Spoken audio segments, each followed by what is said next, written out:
शुरू अल्लाह का नाम लेकर जो निहायत मेहरबान और रहम करने वाला है। नाजरीन, मैं अनवर अली राना एडवोकेट आपकी खिदमत में एक नई वीडियो और एक नए केस ला के साथ हाजिर हूँ। नाजरीन, वीडियोस को कंप्लीट देखा करें और उसको अच्छे से उसे जो है समाप्त किया करें। जब तक आप पूरी वीडियो नहीं देखते तो आपको वो समझ में नहीं आती। मैं कोशिश करता हूँ, मेरे ख्याल 3, 4, 5 मिनट की मैक्सिमम वीडियो होती है, और जब वो वीडियो आप कंप्लीट नहीं देखते तो उसी केस से मुतलका या उसी जजमेंट या उसी वीडियो से मुतलका जो है आप सवालात पूछते हैं, तो वो उसको ज़रा थोड़ा-सा मुश्किल हो जाता है। जब उसमें बता दी जाती है बात, तो उसी से रिलेटेड अगर आप बात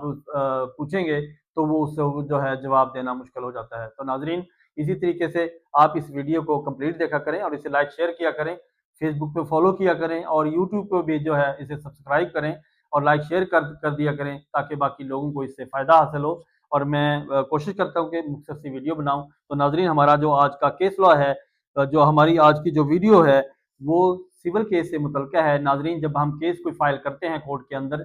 कोई भी सिविल दावा जब दायर किया जाता है, अमूमन हमारी प्रैक्टिस के अंदर, बाकी वुकला हज़रात जो हैं, मेरे जो कलीग्स हैं, वो तो इस चीज़ को जानते हैं बेहतर, कि जब एक दावा फ़ाइल कर दिया जाए और किसी स्टेज पे दावे की समाअत के दौरान अगर कोई ऐसी अमेंडमेंट जो है, वो अगर कोई ज़रूरी अमेंडमेंट जो है अगर वो करनी पड़ जाए, तो उसमें एक हम एप्लीकेशन गुज़ार कर, तो उसे जो दावा है या हमारा सूट है उसको अमेंड करने की परमिशन ली जाती है कोर्ट से, और वो कोर्ट उसको परमिशन दे या ना दे, या वो उसको वो देखती है एप्लीकेशन को कि एप्लीकेशन में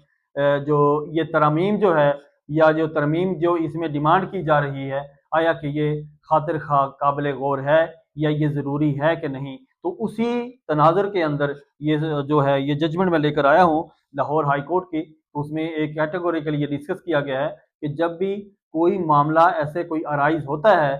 और कोई उसमें कोई अमेंडमेंट जो है, ऐसी कोई मेन ऐसा एस्पेक्ट है जो रह गया हो, या वो during the pendency of case जो है वो अराइज हुआ हो। सम टाइम ऐसे होता है कि मेरी अपनी जो है प्रैक्टिस में ये मामला आया और वो ज़ेर समाअत है केस मेरे पास। उसमें ये हुआ कि जब